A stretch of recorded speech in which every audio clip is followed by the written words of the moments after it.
Para pendengar penyiaran yang berada 94,3 FM Kita Radio. أعوذ بالله من الشيطان الرجيم بسم الله الرحمن الرحيم Bismillahirrahmanirrahim. Assalamualaikum warahmatullahi wabarakatuh. Pendengar Radio Kita FM dan pecinta TV Sunnah dimanapun Anda berada, alhamdulillah kita kembali lagi di program acara santai bersama dengan Ustadz Dimas Frandika Hafizahullah Ta'ala. Assalamualaikum Ustadz. Waalaikumsalam, ahlan. Insyaallah, Masya Allah. Sehat Ustadz ya? Sehat ya? Alhamdulillah. Bersama sehat. Kangen juga. Bersama dengan Kang. Tadi mau tak sapa satu-satu, tapi kasih jeda. Oh, Kasih iya, jeda biar Ustadz ini tanya kabar dulu. Iya, alhamdulillah Ulangi kabarnya baik. aja, ulangi dari awal. Jangan. Nggak khawatir lupa. Iya, udah lupa. Masya Allah. Iya. terlupakan. Tapi nggak mungkin lah ya. Iya. Insyaallah. Ya, kalau lupa qadarullah. Iya. Padahal segede ini. Mana mungkin bisa melupakan seorang Masya Allah. beliau ya. Ketua yayasan. Ketua yayasan. Kenapa ke situ?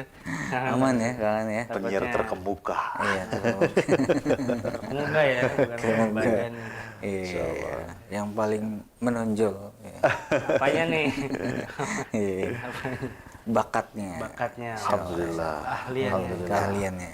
Padahal Itulah. standar aja sepertinya. Iya. Untungnya bergaul dengan teman-teman yang memiliki hal yang positif begitu ya. Iya. Seperti bergaul dengan penyiar, ya alhamdulillah.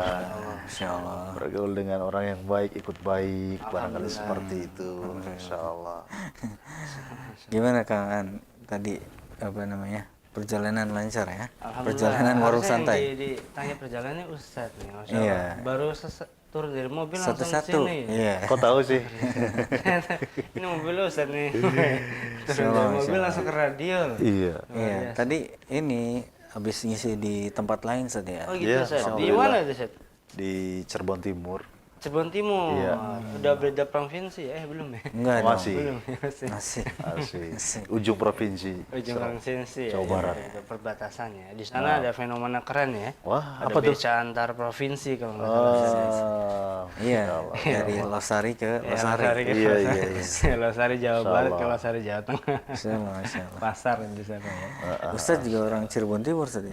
saya Brebes ya? aslinya Brebes. Brebes aslinya. ya. Brebes. Cuman rasa Cirebon. Karena dari Brebesnya di dulu Cirebon. enggak Brebes, tapi saya rasanya Cirebon kan. Kenapa? Dari sekolah SMA sampai kemudian mondok di Asuna ya di Cirebon ini kan.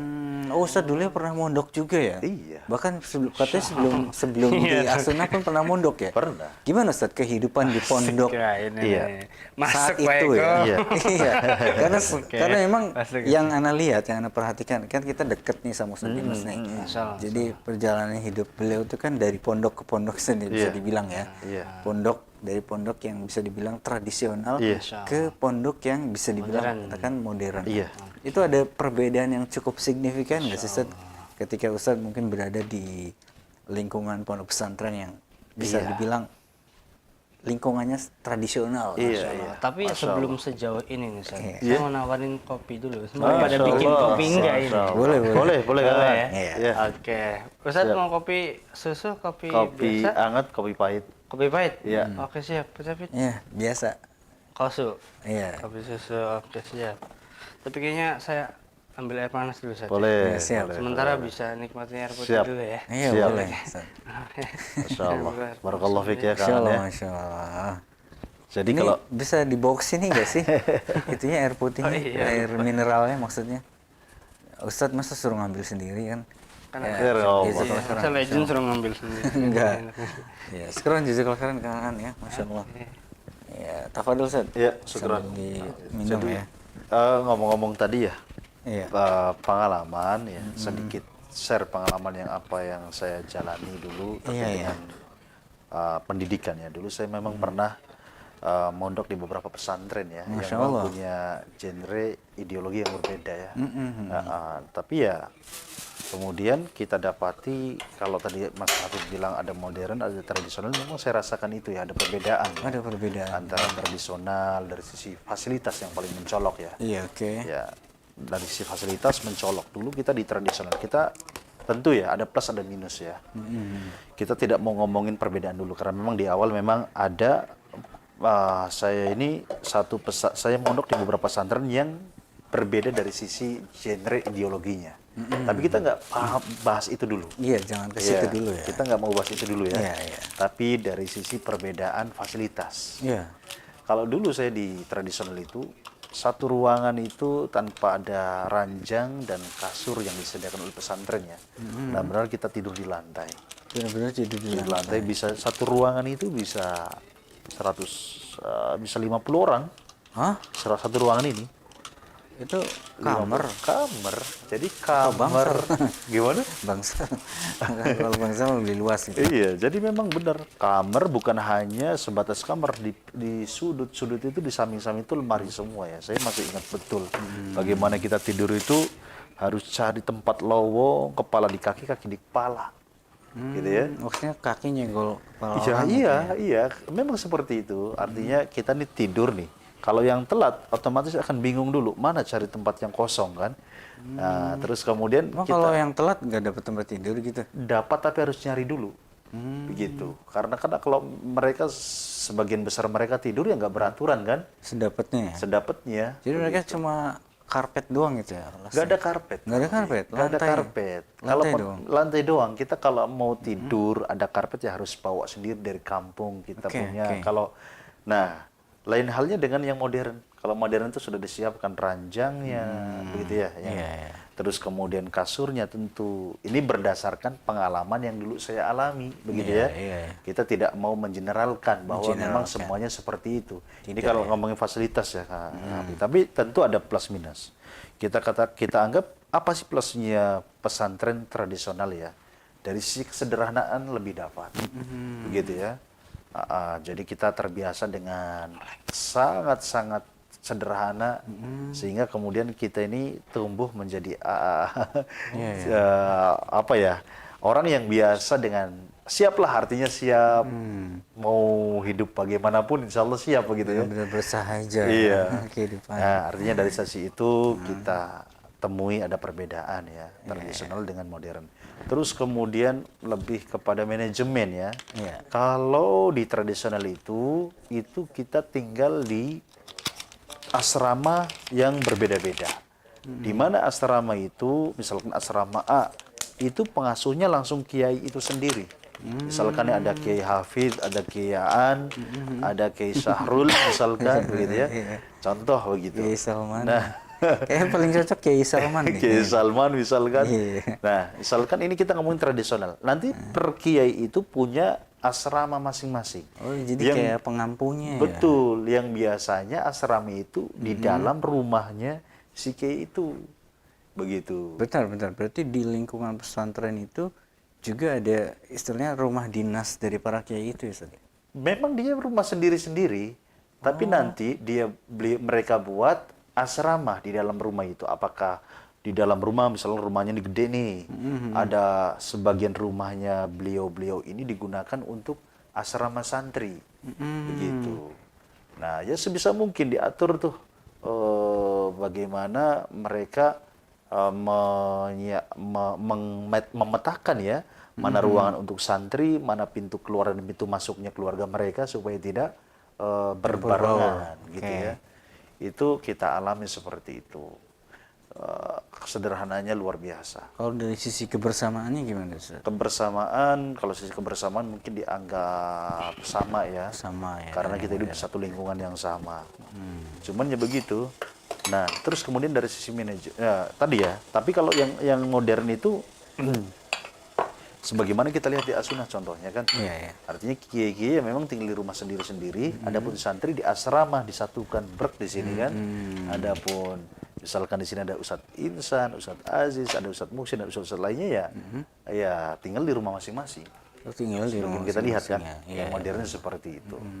Ini beberapa perbedaan ya yang mencolok barangkali antara pesantren modern dan pesantren tradisional. Begitu. Untuk kurikulum atau pelajaran sih saya kira sama. Nah, begitu ya. Mereka belajar fikih, bahasa Arab, akidah, begitu ya. Ini terlepas dari perbedaan loh ya. Bukan berarti kita ngomongin seperti ini sedang merekomendasikan sedang memberikan tazkiyah begitu ya. Tazkiyah. Tapi ya hasil apa yang kita dapati dari tradisional ataupun modern ya kita tetap saudara lah ya, gitu ya. Artinya jangan sampai kemudian karena perbedaan kita tidak objektif dalam menilai ya. Gitu. Pokoknya yang tradisional itu salah kaprah atau feudalisme misalkan. Itu. Gitu. Kenapa kita bahas tentang pesantren itu? Karena memang ada tuduhan bahwa pesantren itu ini lebih pada menganut sistem feodalisme gitu ya. Jadi tuduhan ini yang barangkali perlu untuk diluruskan saja. Iya, betul. Sebenarnya feodal itu sendiri seperti apa gitu? Apakah memang betul feodal itu ada di lingkungan pesantren gitu ya, baik yang tradisional maupun modern gitu ya? Emang kalaupun betul ya sebenarnya kurang dibenarkan sih ya. Iya. Tapi kan kita bisa melihat dari sudut pandang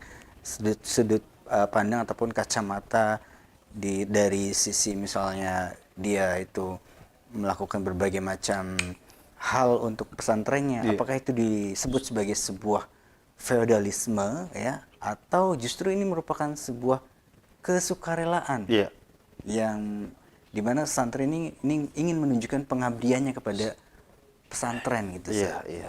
Seperti apa sebetulnya yang dimaksud Taib. dengan feodalisme itu Taib, sendiri? taib. Masya Allah, barakallahu fiik. Ini pertanyaan yang memang sangat butuh penjelasan yang terang benderang ya. Iya, benar. Agar kemudian tidak salah paham Tidak salah paham. kepada pesantren ya. Iya. Ya. Jadi tentu untuk menjawab apakah kemudian pesantren itu menganut konsep feudalisme atau tidak, kita harus paham terlebih dahulu apa sih feudalisme itu. Iya. Dan kemudian kita harus tahu real ya di lapangan ya, apakah kemudian benar-benar di pesantren itu menganut konsep ini atau tidak. Iya. Begitu ya.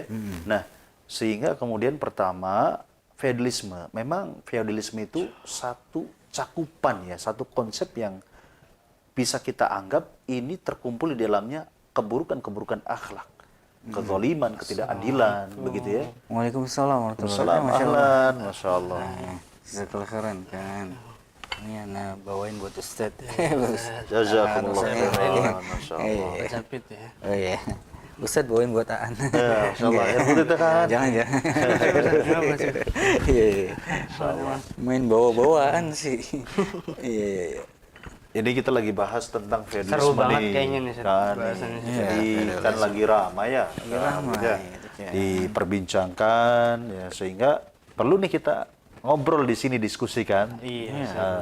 Sekaligus memahamkan kepada teman-teman pemirsa supaya ternyata feudalisme itu seperti ini, supaya tidak juga salah paham dengan pesantren, ya begitu ya.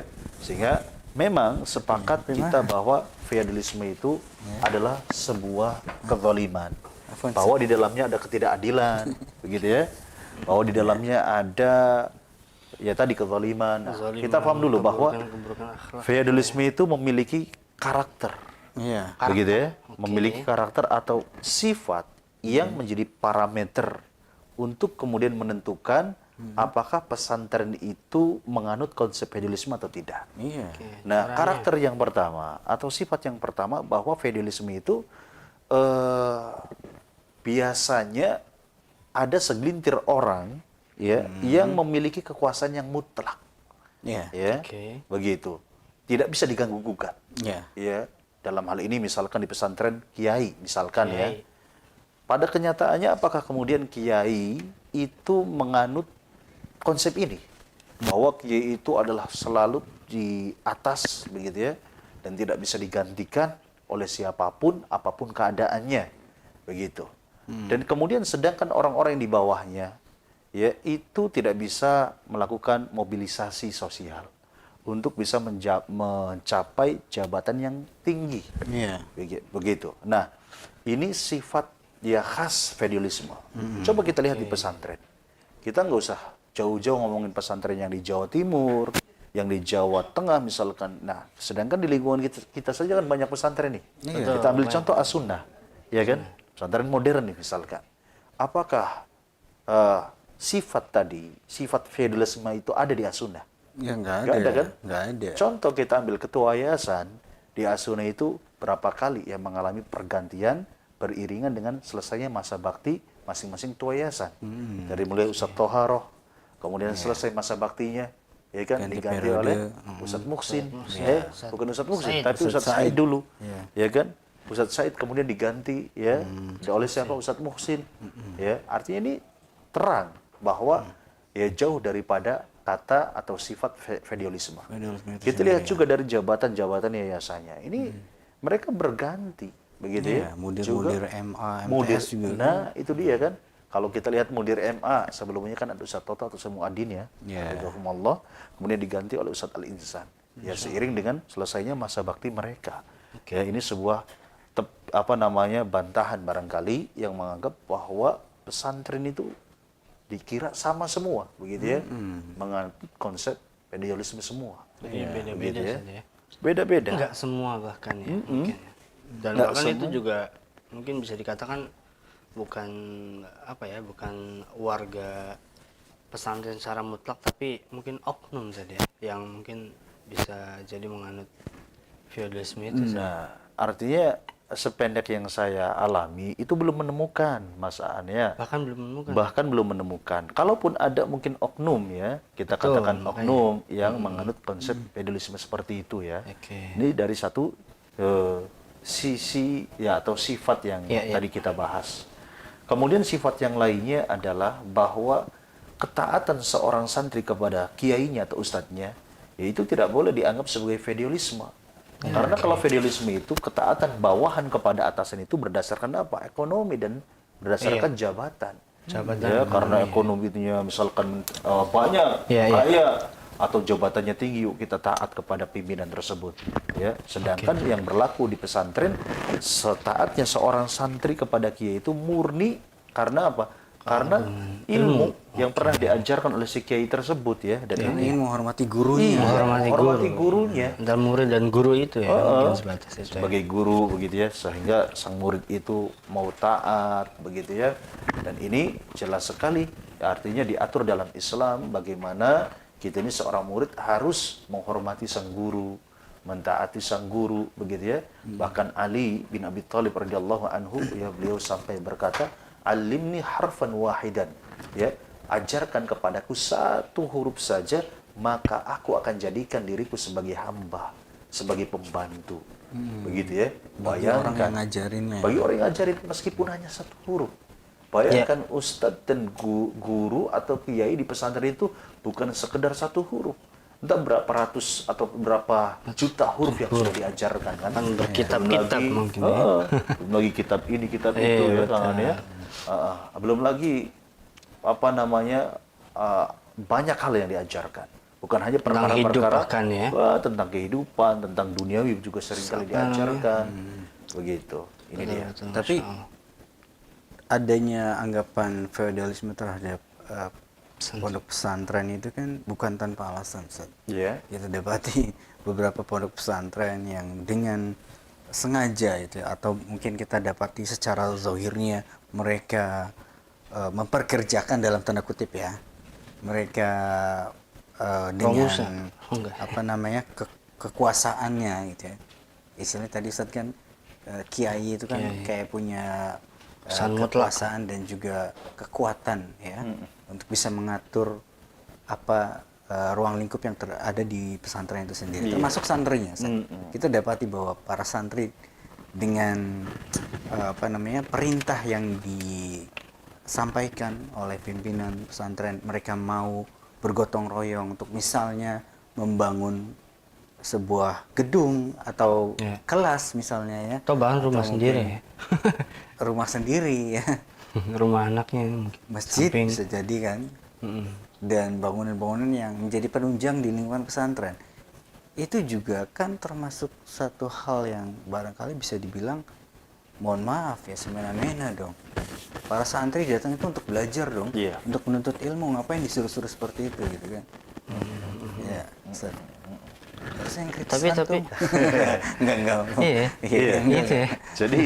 Jadi begini, artinya di mana santri itu bukan hanya sebatas belajar secara teoritis saja, bukan hanya teori. Oh, ini berbuat baik itu adalah perbuatan yang disayang oleh Allah Ta'ala, tetapi realnya pun dipraktek di dunia pesantren. Iya, artinya kan mereka juga yang punya anggapan seperti itu bukan tanpa alasan gitu, menganggap pesantren sebagai feodalisme gitu ya.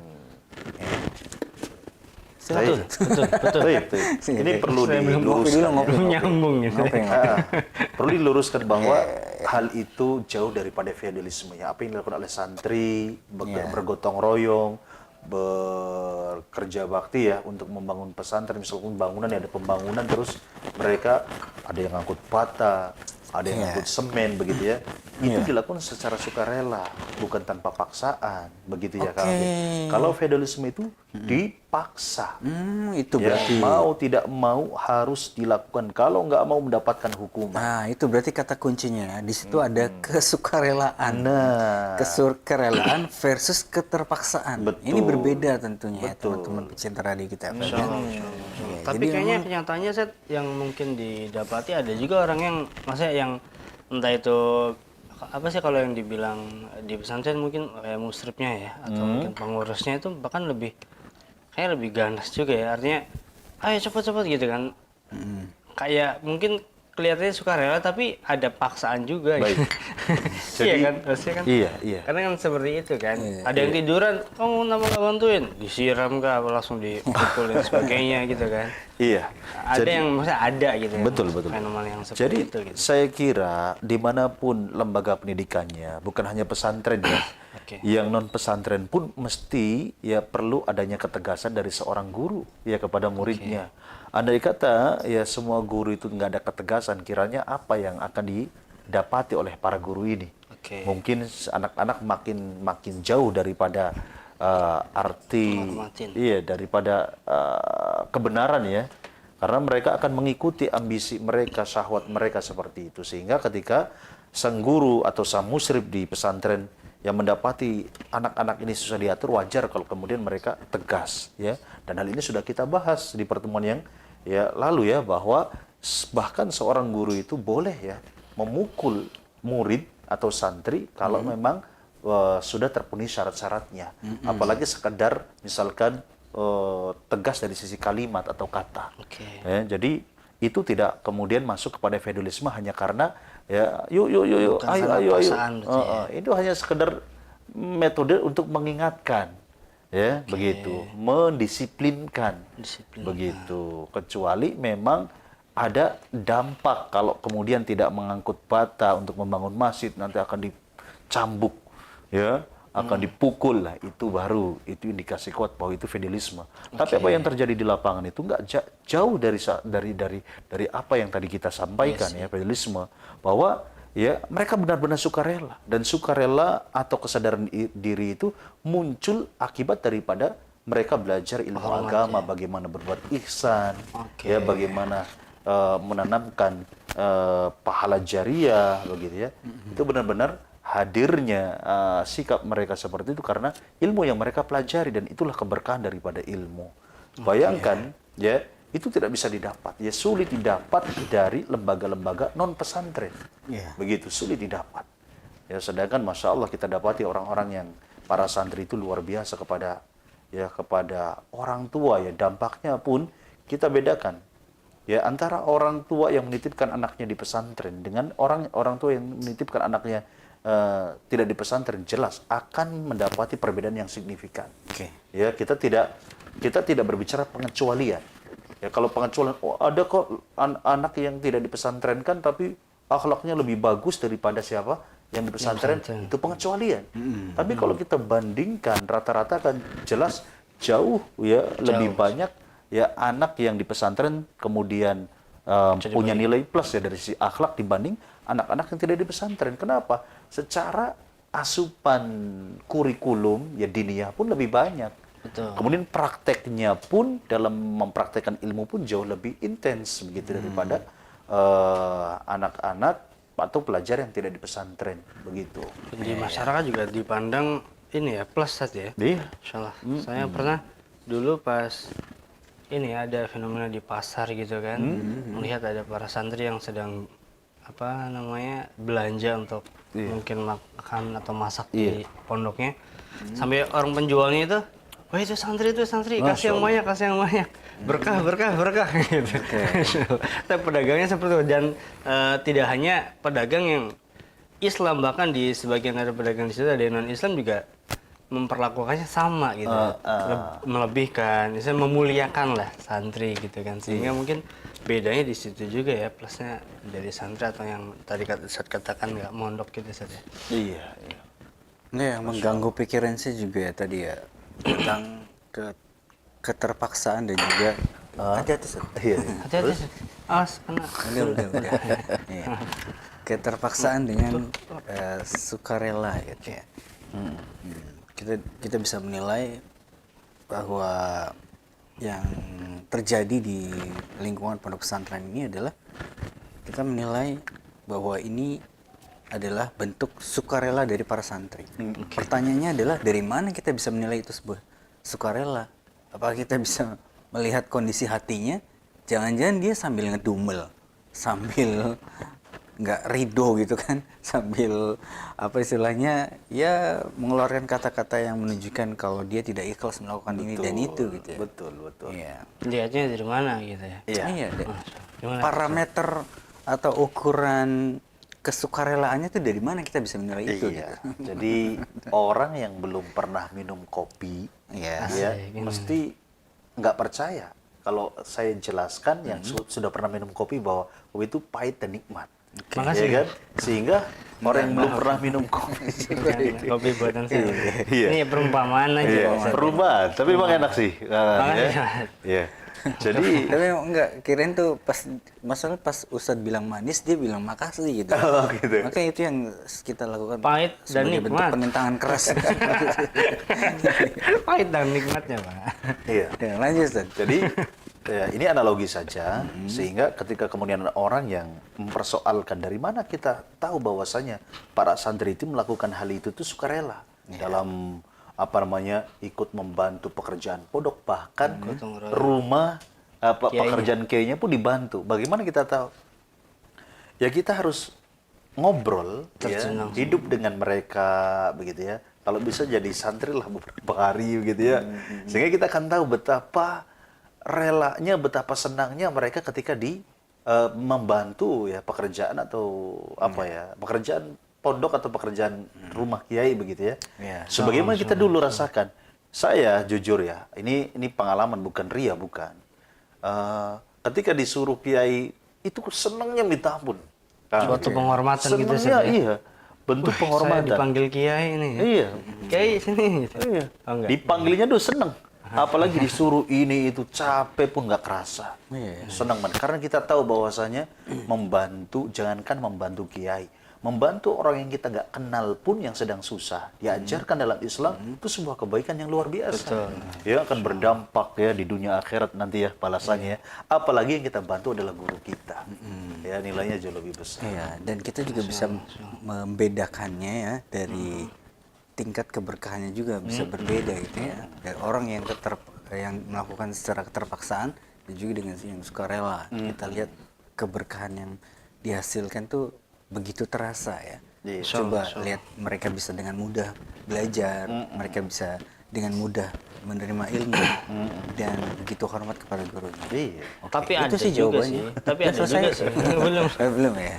Tapi Masih ada panjang. juga yang mungkin kata Pak Capit itu Ustadz, yang kayak ngedumal, Iya. apa mungkin dia harus Oknum itu oknum. Iya, maksudnya ada juga, tapi Ada ya? yang saya rasakan, maksudnya bukan yang saya rasakan, yang pernah saya Masya Allah, pernah rasakan. jadi ketua yayasan ya? Enggak, bukan.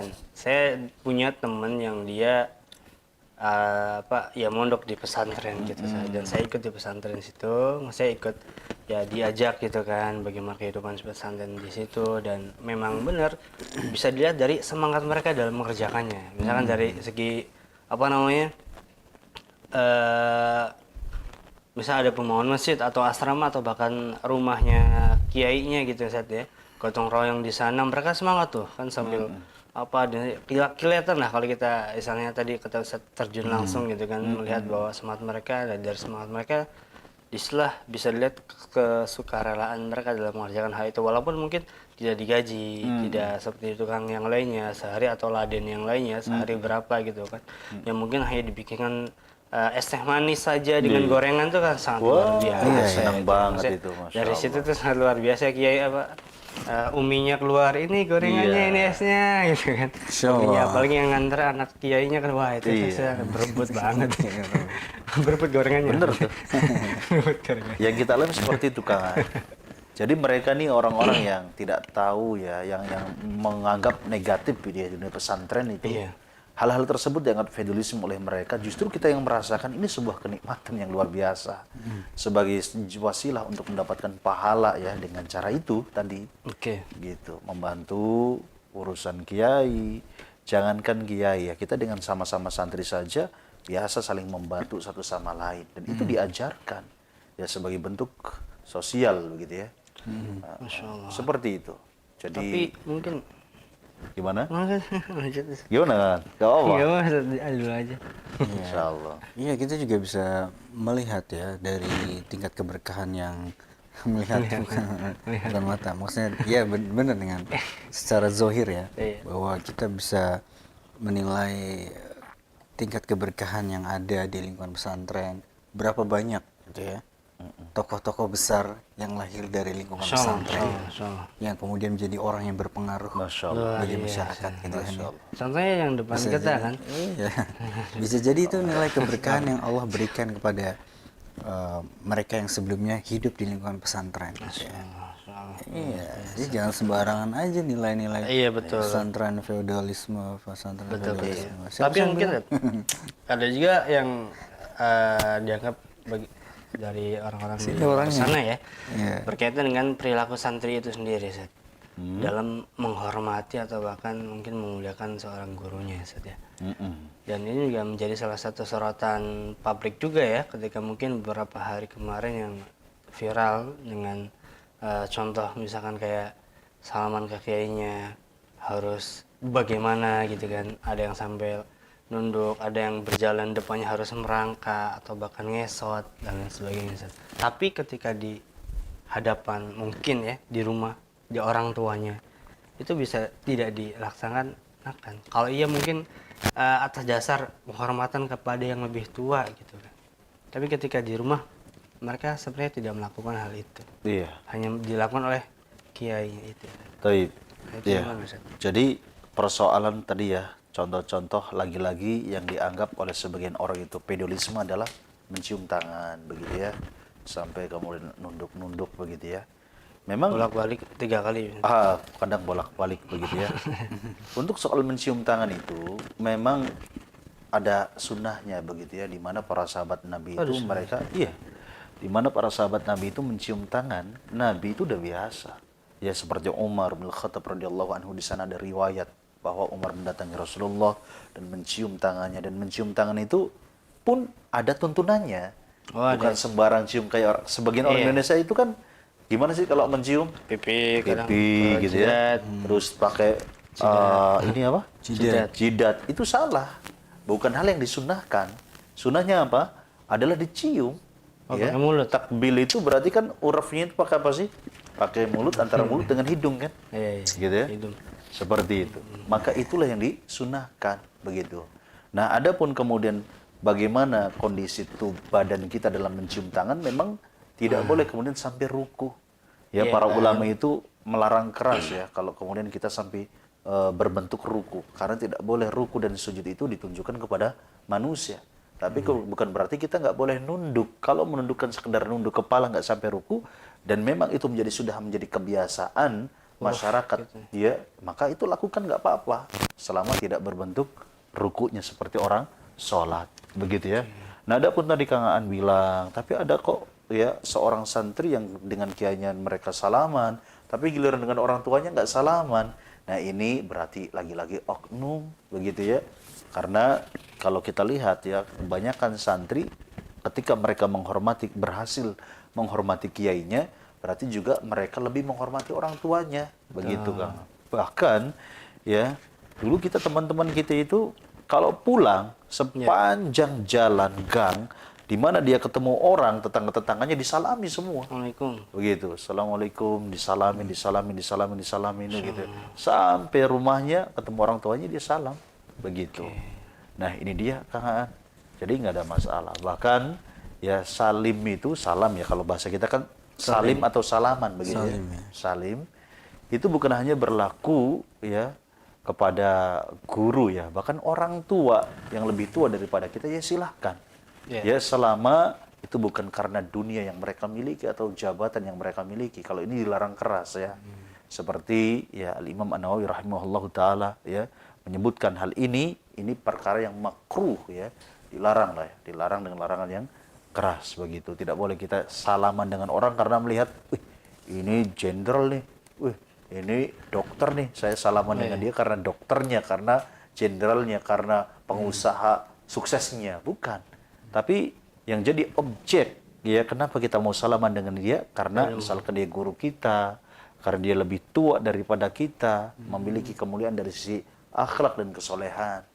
Begitu. Berarti guru itu punya nilai kemuliaan tersendiri di mata muridnya. Apapun gurunya sih. Profesi misalnya guru Nggak apa-apa, bahasa Inggris gitu. iya, nggak ada masalah. Nggak masalah. Iya, kan bahasa Salim. Iya, Salim guru WO saya.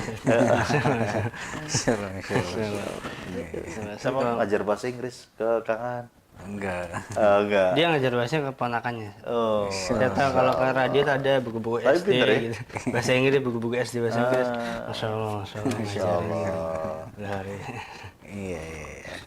Masya Allah gitu ya berarti ya jebolan, bukan jebolan ya, artinya jebolan kemuliaan dari seorang santri menghormati dan memuliakan guru tuh kepada orang lain atau bahkan kepada orang tuanya harusnya ada bekasnya gitu saja. Jadi ya artinya yang tidak boleh itu kita sebagai guru kemudian menyodorkan tangan, diminta untuk dicium. Itu nggak boleh. Begitu ya, nggak boleh itu. Ya, karena itu menghilangkan ketawaduan. Adapun kita sebagai guru misalnya pimpinan di sebuah pesantren menjelaskan tentang duduk hukum bersalaman itu nggak ada masalah. Menghimbau para santri, menganjurkan para santri untuk salaman dengan orang tua dan para guru itu dengan dicium tangan itu nggak ada masalah. Karena itu edukasi kan, bagian daripada pendidikan. Dan kalau saya perhatikan, ini harusnya kita ini mengamalkan dalam hal ini ya. Bukan berarti saya minta Kang Aan nyium tangan saya, enggak. Dalam artian kita kepada guru kita, gitu ya, kita kepada orang tua kita, kita kepada orang-orang yang dianggap dia itu lebih soleh daripada kita, silakan praktekkan. Ya, ini sebuah kebaikan ya yang diajarkan dalam hal ini oleh siapa? Salafus soleh. Begitu. Jangan sampai ini sebuah kebaikan tapi lebih banyak diamalkan oleh orang-orang di kalangan luar kita dari gitu. Islam ya. Iya. Begitu, seperti itu. Tadi itu dalam syariatnya atau dalam sunnahnya mencium tangan aja kan saja dalam untuk menghormati batasnya tuh. Iya. Kan kadang ada juga yang mungkin entah itu berlebihan atau bagaimana atau tradisi atau bahkan urufnya di situ sampai ke kaki-kaki juga diciumin. Gitu kan. Gini, gitu. Jangankan untuk sujud, ruku saja sudah dilarang. Begitu ya. Oke. Tapi memang tidak dipungkiri ya. Yang seperti Walid itu kan Iya. film. Tapi memang nggak dipungkiri seperti Syekh Shalih Al-Utsaimin rahimahullahu taala, beliau menjelaskan dalam satu kitabnya Syarah Riyadhus Shalihin di sana ya akan kebolehan ya mencium kaki orang tua begitu. Tapi apakah lantas kemudian kita begitu saja untuk mengikuti setiap pendapat ulama yang biasa kita ambil pendapatnya? Kan tidak. Ya parameter kita itu untuk mengatakan bahwasanya ini benar ini salah ya dalil Al-Quran dan Sunnah. Inilah luar biasanya salah, manhaj salah begitu ya. Kadang-kadang ya orang-orang di luar salaf manhaj salaf itu, orang-orang di luar manhaj salaf itu mereka menganggap bahwasannya loh biasanya kan Syekh Shalih Utsaimin pendapatnya diikuti oleh kita, tapi giliran hal ini kenapa nggak diikuti? Atau kenapa ulama ini berbeda pendapat dengan ulama A, berbeda dengan pendapat dengan B? Nggak usah kaget gitu ya, itu sudah biasa ya. Sedangkan kita ya salafiyin sudah jelas parameternya adalah yang diikuti yang sesuai dengan Quran dan Sunnah. Gampang dalam beragama ini kan seperti itu aturannya. Iya, makanya kalau kita bisa menilai secara objektif gitu ya, Islam itu begitu proporsional saja. Islam itu mengajarkan untuk menghormati seseorang yang lebih tua, tapi juga tidak boleh berlebihan dalam hal menghormati ya. Seperti tadi jangan sampai membentuk seperti orang ruku gitu ya. Jadi kita ini melihat Islam itu betul-betul seimbang ya, dan proporsional ya. Maka jangan heran ketika ada sebuah anggapan bahwa lingkungan pesantren itu menganut sistem feodalisme, karena bisa jadi orang yang menilai demikian melihat ya pas kebetulan pesantren yang bisa dikatakan menganut feodal. Betul. Karena misalnya Betul. contohnya berlebihan dalam cium tangan, Betul. cium tangan bolak-balik dan lain sebagainya. Ya bisa jadi orang menilai feodalisme, pesantren dinilai sebagai suatu menganut sistem feodalisme ya karena dia melihatnya seperti itu. Gitu. Pas melihatnya pesantrennya seperti itu gitu ya. Mainnya kurang jauh berarti. Sampai ada yang